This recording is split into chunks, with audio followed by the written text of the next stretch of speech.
And it just turned into a really positive, pleasant bonding experience.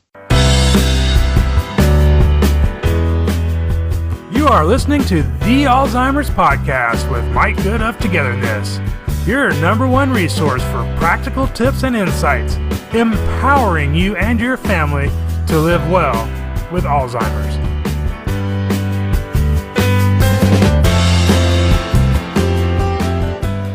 Hello, and welcome to episode 28 of the Alzheimer's Podcast.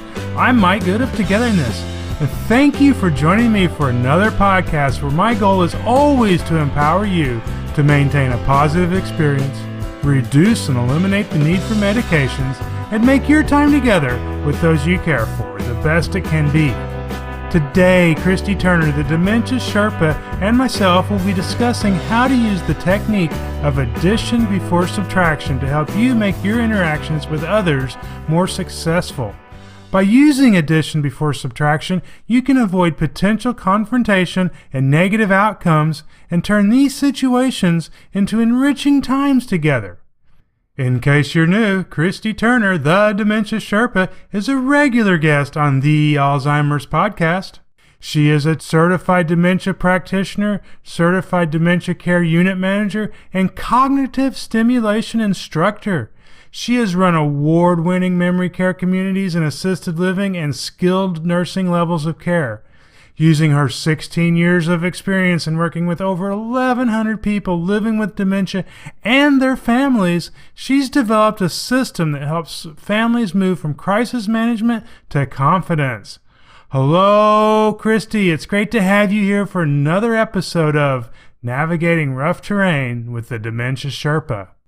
I'm so pleased to be here. Thanks for having me back. You're very welcome. So, Christy, in episode 26, where you shared tips to our audience on how to have a better year by changing what's not working, you introduced the concept of addition before subtraction as a way to help make interactions with others more successful. Will you please explain to our audience what you mean by that and how we can use that technique?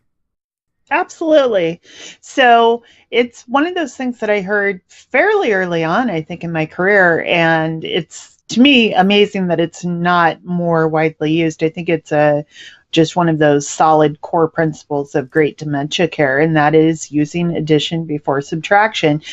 And I also like that. I think that's a concept that sticks in people's mind, they can go back and think addition before subtraction. Okay, I got this.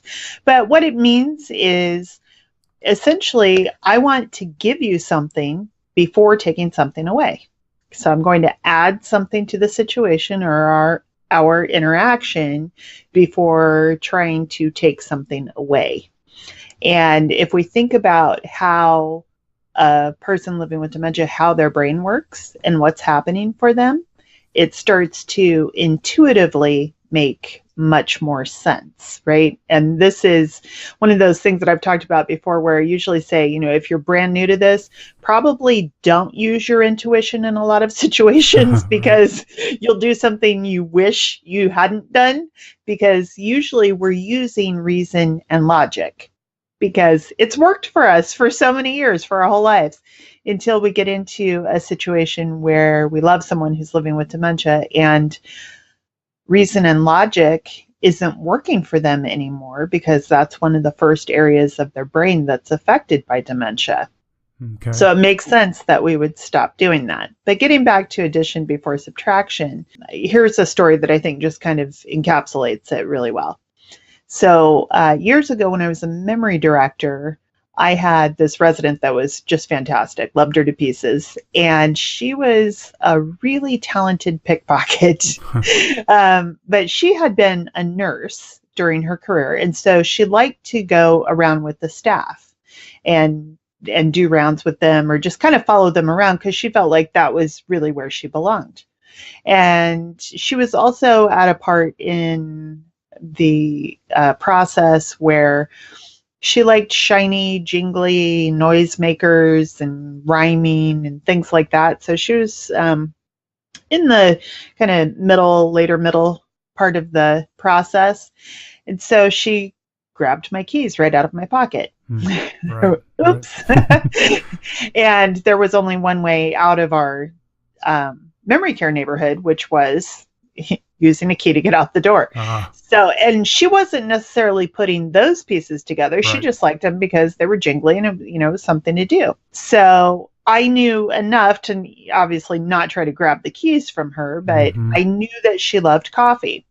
So I went down to the kitchen and got her coffee, came back, handed it to her, and she said, thanks. Well, she had two hands. So she now had my keys in one hand and a cup of coffee in the other. I was like, not too bright, Christy. So I went back to the kitchen because I knew she also loved chocolate chip cookies, got her a cookie, came back. Now she had to make a choice. Right. And obviously the cookie was going to win. I was just hoping it was cookie and coffee were going to win. And they did. So she set down the keys, had cookie and coffee, and it was just fine. I put the keys back in my pocket. At that particular time, again, because she was just one of those people that really got to my heart and was one of my favorites, I took it a step further. I had the ability to do that at that particular moment. So I walked with her. I just turned around. So we started walking down to the family room. We went down there. I turned on the stereo because I knew she loved to dance. And so we just started dancing. Wow. So it just turned it into a really pleasant experience for her. And again, this goes back to, another thing that I tell people all the time, which is use your expert knowledge of your person. Because it's, in all likelihood, I probably know more about dementia than the families I'm working with, but I will never know as much about their loved one as they do. They're always the expert. So when you can use that expert knowledge, you can have a great outcome like I just described, right? I really love how you painted the picture, because I could instantly imagine someone trying to instantly take the keys back at it, just a reactionary, those are my keys. So along with not only reaching and grabbing for those keys comes a tone and a presentation that's going to put that person into a fight mode, probably. Right. And because a lot of times, without even thinking, we'll do it out of fear, right? Because, so-and-so has dementia. They shouldn't have keys. Right. That's okay. I know this person. I know keys are really meaningless to her as keys, as something that unlocks things. And I know that she loves nothing more than cookies and coffee, and a little dancing. Yeah. And I know she loves to dance. Right. So, and she loves to dance so much, that we could say, hey, Betty, show us a dance, and she'd start dancing without music. So maybe she needed a tambourine or a maraca to go with that dancing. Exactly. And this is another thing too, where, as you alluded to, Mike, it could have turned into a very negative situation, but knowing, first of all, where she was in the process, right? So that the keys really weren't meaningful to her as an unlocking mechanism. Also knowing that if she was fishing around for something to engage her attention, she was a little bit bored. So she needed to be engaged. Good point. Right? So going the extra step then of, hey, let's do a little dance. Let's do something that you like. And it just turned into a really positive, pleasant bonding experience. I love that. That's a great story to kick off, and it really demonstrates the successful use of addition before subtraction, which I'm sure you can use in just any relationship with a spouse or a coworker. It's probably always a win-win kind of situation. I think it really is. I don't remember who it was. It's a motivational speaker. I think I want to say Zig Ziglar, but I could be wrong about that. It could have been Dale Carnegie, but basically the quote is essentially, you can have anything you want as long as you'll help other people get what they want first. Right. And I think that that's true, especially when we come to it with a heart of, how can I serve you? Versus how can I serve you to get what I want from you? That's manipulative. But just going into a situation, let's again bring it back to dementia, where if we can get away from that task orientation that so often happens, right? And instead of seeing a person we love, a lot of times we're thinking of things that need to happen, tasks that need to happen. And it's not that we don't love that person, but we're so familiar that we kind of just go, oh yeah, of course I love them, but the shower needs to happen. And so we focus in on that.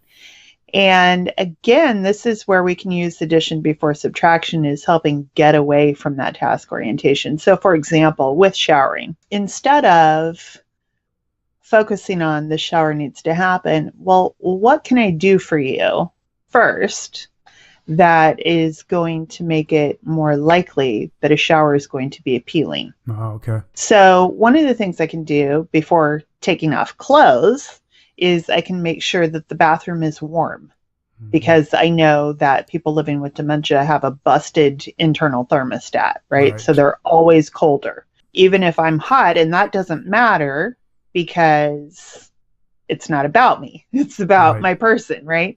So I want to make the bathroom nice and warm. I want to get the temperature on the water just right.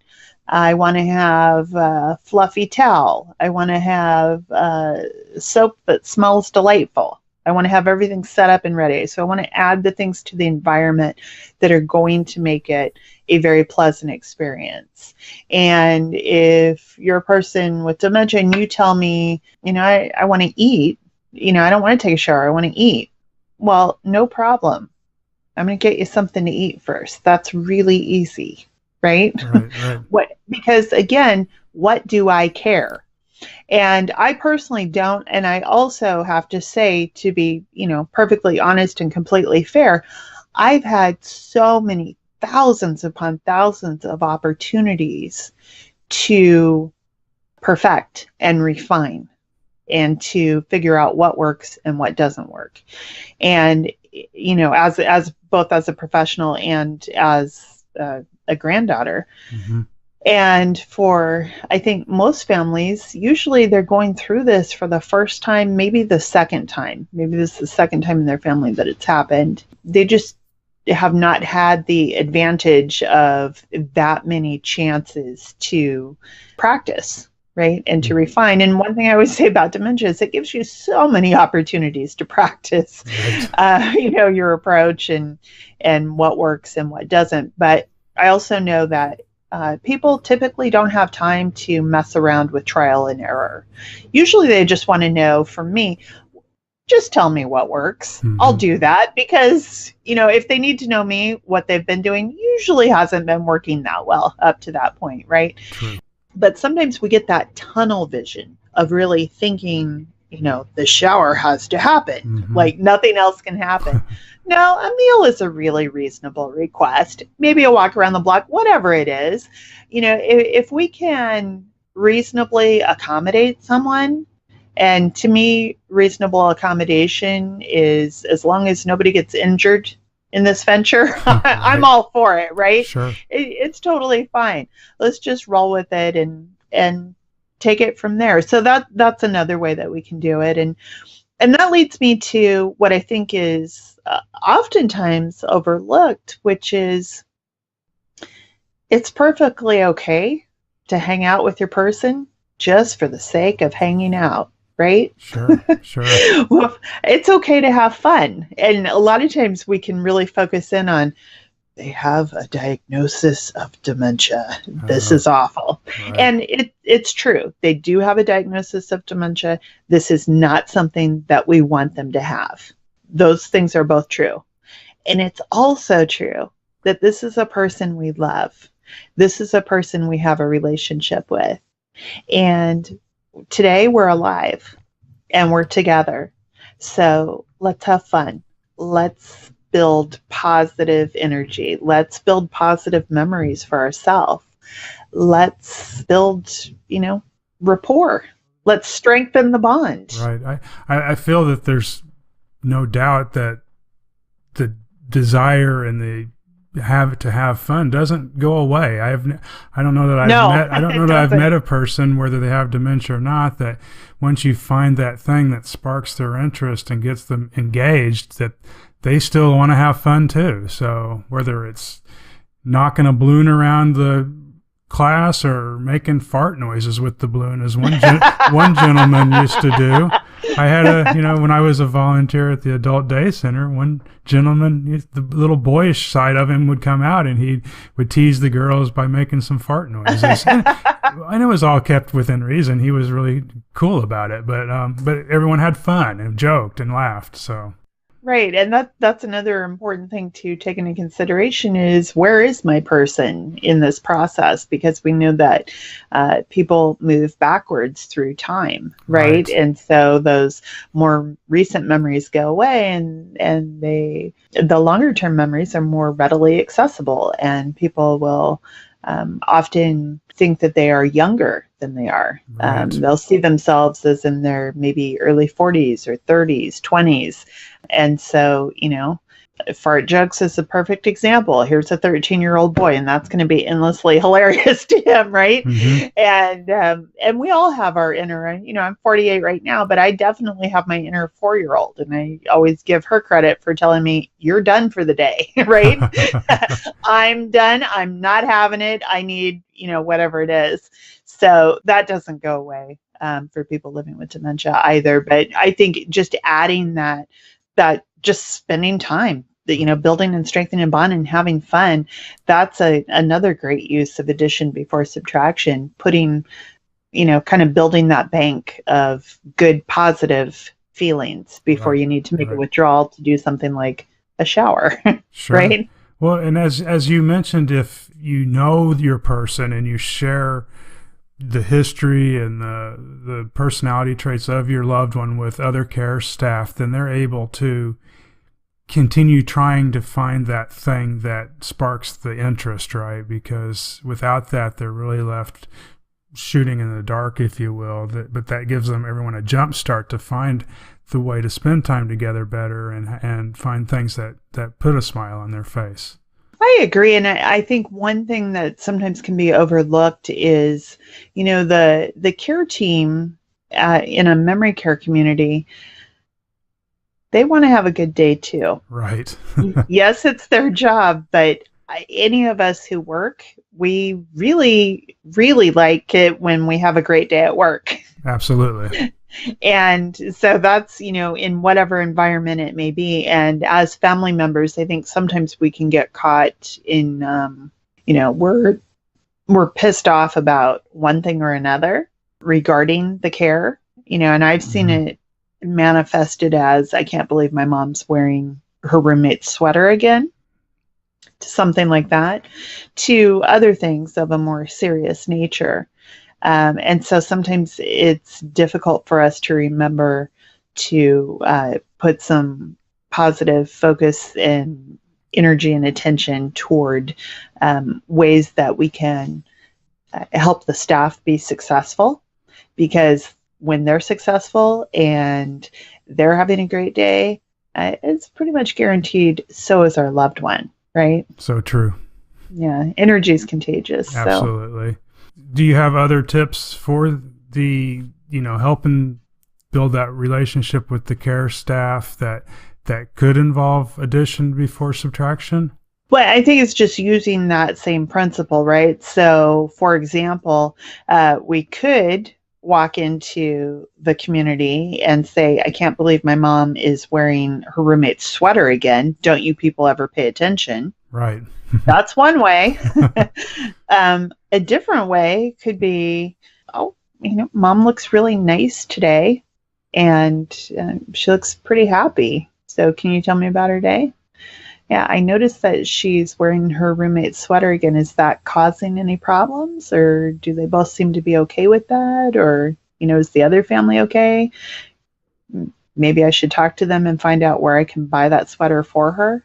Right. Because, instead of making the assumption that the staff is being negligent, and I can attest to this from working in memory care, that's usually not what happens. Usually what happens is what we call unauthorized shopping. And that's, hey, that's my sweater and I'm wearing it. And that's just how it goes. And the staff has to make a choice there. Mm-hmm. Do we get into an argument right? And if you've been following me for even 5 minutes, you already know I recommend never doing that. That never has a good outcome. Or do we just let it ride because everything's okay and we'll make sure everything gets back to the right owner at the end of the day? Exactly. And typically, that's going to be the right way to go. Right. And I like how the addition before subtraction can be a physical thing, but it can also be a way of just the communication, a verbal thing. Yeah, right? Absolutely. Well, I know you don't want the staff to run in the other direction when they see you walk into the building. And that happens, I'm sure. And it does happen. And, I'm not saying that families never have their reasons. Right. But I'm also not saying that the staff is always wrong either. Exactly. So there's some things going on both ways. What I do know for sure is, what's the saying? You catch more flies with honey than with vinegar. Absolutely. And, yeah. And we had a great episode. I had a great episode last week with Roseanne Burke where we talked about effective communication to help be a better partner with care staff. And I think that goes a long ways with improving and maintaining the care of a loved one. But it's definitely hard. But we got to remember that everybody's people are people, right? And everyone deserves respect, and everyone wants the best thing for your loved one, I believe. Absolutely. And it's definitely worth the effort. And I think, sometimes, and most people are just, they're good people, and sometimes they're having a bad day or they're having a stressed out, episode. But one of the things that I think, dementia care partners understand, and if we put it in this context, is, when your kids were little and they had a babysitter or they went to daycare, how would you interact with those folks? Exactly. And they go, oh, that's a totally different thing. Well, right. And the reason it's a totally different thing is because these are your babies and they're vulnerable, right? You want the person caring for them to feel important and feel like they're part of the team, and to be listening to the direction you're giving them, and to really understand that your children are precious. Same principle with your parents or your partner. But sometimes that gets a little bit lost in translation. True. I want to ask you an example and see how you would address it with addition before subtraction, if you don't mind. Sure. I often tell a story of a girl that I read her story on Facebook, where they lived in a more rural area, and her dad would be outside running the chainsaw, cleaning up the yard, and doing unsafe, even for me, unsafe things, or things that require focus on safety, maybe we'll say. And just the day before, she stopped him from cutting through a live electrical cord when he was trying to fix something that really didn't need to be fixed. So in those instances, when you try to stop a loved one from doing something that's so instinctual to them, such as cleaning up debris in the yard for a man that's maintained his yard for decades, what can a daughter do to use addition before subtraction to avoid the conflict that could occur if she tries to restrict him? I have to say, Mike, this is one of those areas where I am 100% no nonsense, because we're talking about safety. Right. And I actually had a client who almost severed half of his hand from using, it was a buzz saw. Okay. Woodworking saw, circular saw for woodworking. Right. And so when he got to the hospital, his joint on his pinky finger, that joint there in your palm, right? Sure. That was it was just 1 millimeter away from being severed, right? But it was cut all the way through, and he did lose his thumb because that was the angle of the cut, right? So he cut his thumb off, and they were able to sew that ring finger back on. So I know that's a pretty extreme example, but well, actually, I'm telling you this story because I know it's not an extreme example. Things happen. Right. Okay. Things that people don't want to talk about actually do happen. And so and where I find the big resistance is from the care partner who says things like, I don't want to hurt their feelings, or I don't want them to be upset with me. And I totally understand that. When you love someone who is angry with you, it hurts. It's painful. At the same time, I have no doubt people love their children and will do everything in their power to stop them from running into oncoming traffic. Right. Period. Right. They don't second guess themselves. They don't say, well, I don't want her to be upset with me. They stop their children from running into oncoming traffic, or from staying up too late, or from saying, sure, you can play with play with the toaster in the bathtub, whatever, right? Unsafe stuff. We just understand that we're in a position to protect someone's safety, and so we have to do it. And I think sometimes we get into this weird little all or nothing loop, like talking about this man who'd cared for his yard for years and years and years. Mm-hmm. Fantastic. Why can't he use a rake? Right. Sounds like he could easily use a rake. How about, I don't know, could he be planting some stuff? Could he be using a spade to dig up some bushes and replant them someplace else? There are lots of other things you can do. But as far as like the getting rid of things that are dangerous, that's something that has to happen. Now, do I recommend doing it right in front of someone so you can get the maximal upset out of them? No, of course not. Right. But that stuff has to go. Exactly. That's it. In the same way, like with driving, right? So if I'm going to need to take somebody's car keys away, I'm not going to say, hand me your car keys, blah, blah, blah, blah, blah. You can't drive anymore. Don't you remember the doctor told you, da, da, da. I'm not going to make it as traumatic as possible. But what I will do is make sure, and it depends on where someone is, in the process of the condition too. But I'm going to make sure that handy rate is set up, right? So that my person can still get where she needs to go. Right. It still has transportation. Right. Isn't like, all your freedom is gone. And especially those of us on the West Coast, like cars equal independence. Exactly. Right. So what am I going to do to protect independence? What am I going to do to promote that? What measures am I going to put in place before the car is no longer an option, before I take the car away? Right. Addition before subtraction. Likewise with the man taking care of his yard, or the man I was talking about who was my client who almost cut off his hand because woodworking was his big thing. Right. Well, you know what? You can still sand. Exactly. Right. There are other, pre-cut pieces of wood that you can do things with, you can build things with. So look at what is the main objective. And to the man you're talking about, who probably took a lot of pride in how his home looked and how he kept it up, and it was part of a weekly routine, I'm guessing. What can we do to address those things to make sure that he still has the ability to contribute to feeling pride in the appearance of his home? Is he supervising someone now? Right? Is he retired? So he's going to tell someone. And if that means he's following the gardener around saying, I don't like how you just cut that bush, so be it. Exactly. That's the gardener's job now, right? He's got a supervisor on site. So what else can we do to make sure? Because sometimes we get really locked in on the specifics of it. Like, well, he's always mowed the yard. Okay. Or he's always done whatever. At a certain point, you shouldn't be using a chainsaw. I think in that instance, as we wrap up today's episode, I think the main, one of the takeaways is, when you find them doing this unsafe thing, at that point, you use this addition before subtraction technique to avoid the argument and the conflict, especially because, we might just say, to hell with you, and we're going to run off, and we start being even more safe just because of our ego. Whereas if you use the addition before subtraction, you can, keep that in a good relationship. And then while you have them off sanding or raking, then you remove the things that were dangerous. And maybe with the chainsaw, it's just dumping out the gasoline so the darn thing won't start.